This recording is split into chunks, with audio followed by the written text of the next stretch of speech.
धरणामुळं तुमचं प्रत्येक वर्षी नुकसान होतंय. त्या धरणाकर एकदा बघा रे. ते काय ते नावच घेणं लय अवघड आहे. माझ्या पाठच व्हाय ना ते 4-5 दिवस झाला मी पाठ करतो. त्याला म्हणा तू बितड जरा खाली जाऊ दे तिकडे. मी बी येतो दुसऱ्या बारीन त्याचं बितड जरा खाली सरकू आपण. जर आपलं एवढं वाटोळं होणार असलं तर उघड्या डोळ्याने कवर बघणार आहेत आपण. त्या धरणाच्या पाण्यामुळे जर आपले शेतकरी उद्ध्वस्त होणार असले तर त्याच्यावर मार्ग काढला पाहिजे. आणि सरकार दोन्ही मिळून काढत नसले तर जनतेने काढला पाहिजे. आपण सगळेजण ताकदीने एकत्र येऊ पण त्या धरणाचं काहीतरी सोयीला लावू. आता सरकार पंचनामे करण्यातच 2 वर्ष झाली. किती नुकसान झालं काय झालं तर दुसरा पूर येईल. पहिल्याच पुराची मिळाली की नाही काय माहित आणखी नाही. अरे मग कवर निवडून देतात यांना टाकान पाडू काय थोडी घाणलंय दिवस. लोक जरा जागे करा. कारण कोल्हापूर खूप संकटात सापडले. सांगली सुद्धा त्यांनाही पूर्ण पुरानं त्यांच्या शेताचा कार्यक्रम झालाय. जर आपल्या आईबापाने कष्ट केलेत आणि ते पिकच उद्ध्वस्त होणार असलं ज्याच्यामुळे होत आहे त्याला ठेप्याला आणलं पाहिजे. हे आरक्षणाचा जरा विषय संपला ना मी खरंच सांगतो तुम्ही फक्त साथ द्या. त्या धरणाकडेच बघू आपण. मी पण येतो.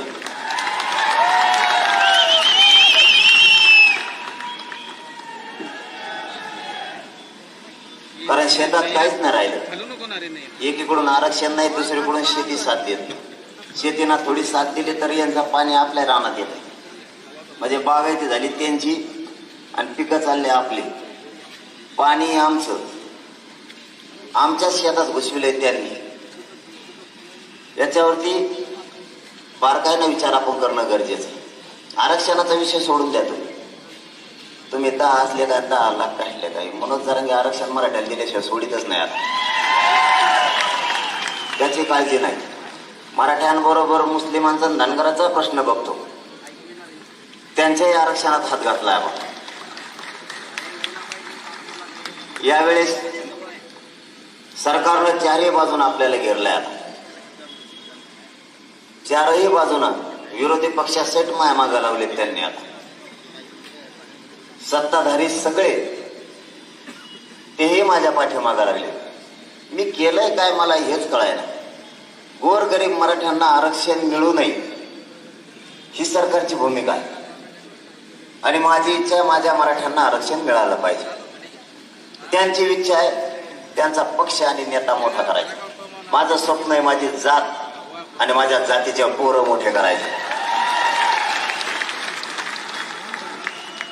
आता आपल्याला राजकारणाकडे जायचं नाही. आपल्याला राजकारणाकडे जायचं नाही. पण त्यांनी न्याय दिल्यावर पर्याय काय. 42 वर्ष झालं ही संघर्ष सुरू आहे. अण्णासाहेब पाटलांपासून हा लढा सुरू आहे. मग आता हे देणारच नसले तर मराठ्यांपुढं पर्याय काय. मी तर वारंवार सांगतोय उपोषण करतोय की मला राजकारणात किंवा माझ्या समाजाला नाही जायचं तुम्ही आरक्षण द्या. आता हे देतच नाही. उलट त्यांनी काही आमदाराच्या टोळ्या तयार केल्यात बदनाम करण्यासाठी किंवा आपल्या विरोधात आंदोलन करण्यासाठी. मराठ्याचे बी काही समन्वय फोडलेत त्यांनी. काही संघटना पण फोडल्यात. हे कुठाने करण्यापेक्षा सरकारनं आरक्षण द्यायला पाहिजे. मग आता हे जर ते करत नसले तर सरकारमध्ये गेल्याशिवाय गरिबांना पर्यायचं नाही. आणि यावेळेस सगळ्यांची इच्छा आहे. कोल्हापूरकरांची आहे का.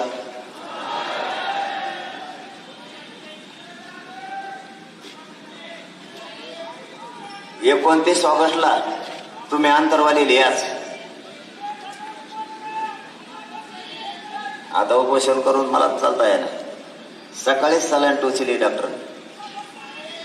डॉक्टरला मेळ लागा ना याला सलाईन कुठं लावावं मग. कारण सगळ्या शिराला सलाईन लावल्यात माया आहेत तेवढे बी. कोणत्या शिराला सलाईन लावली की दुसऱ्या शिरातून पाणी बाहेर येते त्या सलाईनचं. इतक्या पंक्चर शिरा झाल्या.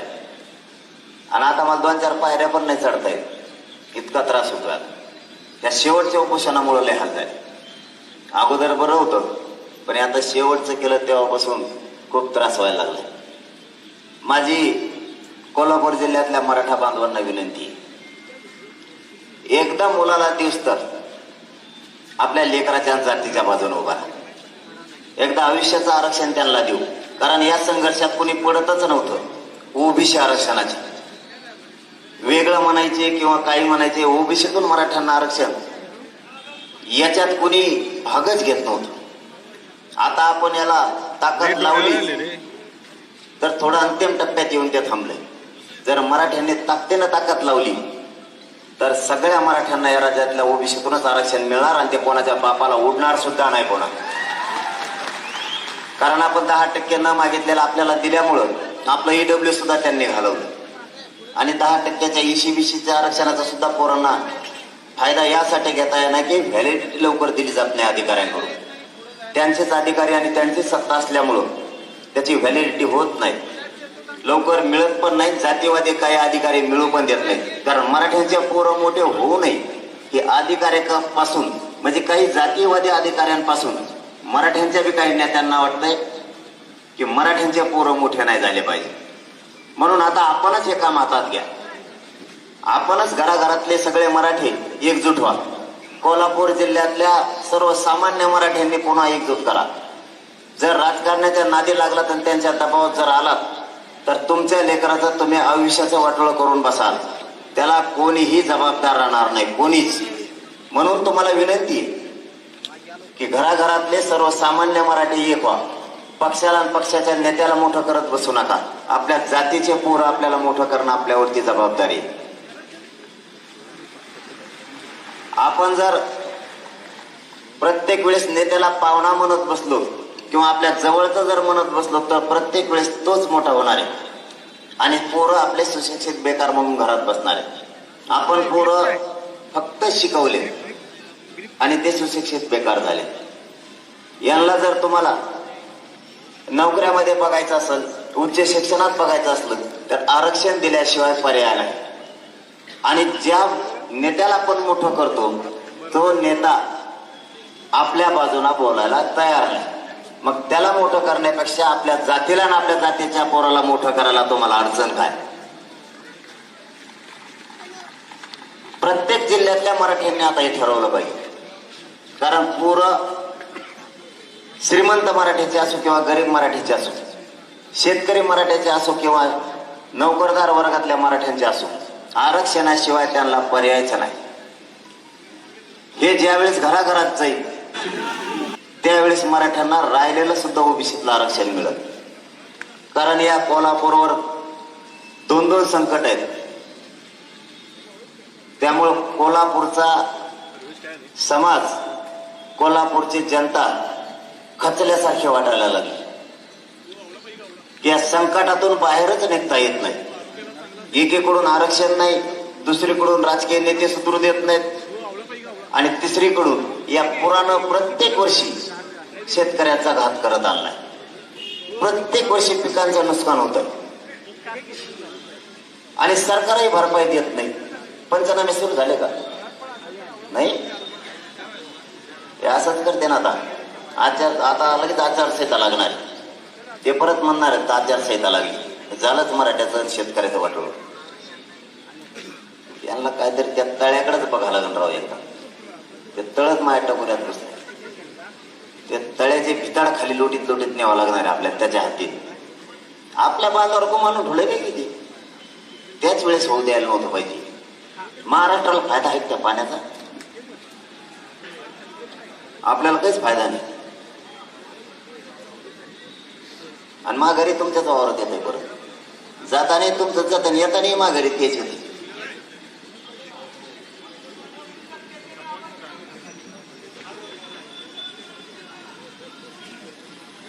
ते कळलं मला गाडीत होतो त्याच वेळेस की तुम्हाला गावागावात सुद्धा कार्यक्रम असते. पाणी वसरायला वेळ लागला. तसंच सांगली सुद्धा झालं. सांगली सुद्धा आम्हाला हेच सांगितलं की आम्हाला गावागावात लोकांपर्यंत नाही जाता आलं, कारण 20-20 दिवस पाण्याचा 30-30 फुटाचा थर होता. खरंच कमाल आहे तुमची. त्या संकटातून सगळं आपली कोल्हापूर नगरी सुद्धा बाहेर निघाली. बातर समाज एकमेकाला मदत करत जा संकटाच्या वेळेस.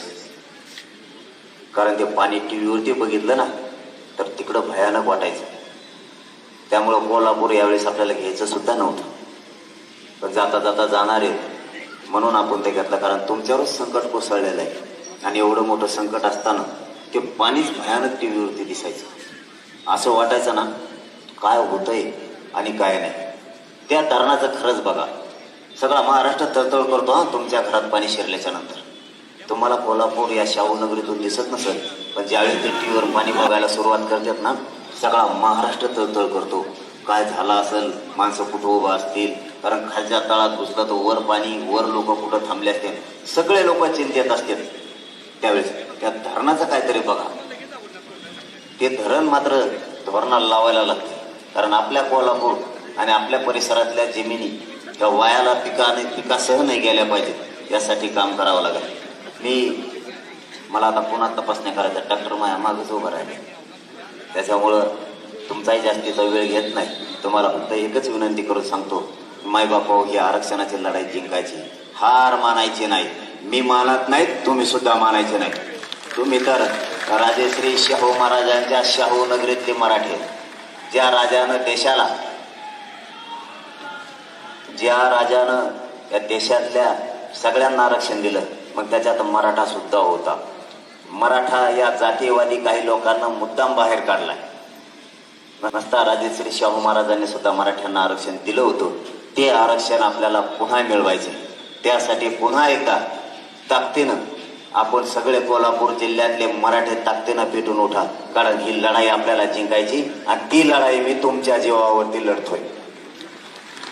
आपण खूप संख्येनं जमलात त्याबद्दल तुमचे मनापासून आभार मानतो आणि थांबतो. धन्यवाद. जय शिवराय.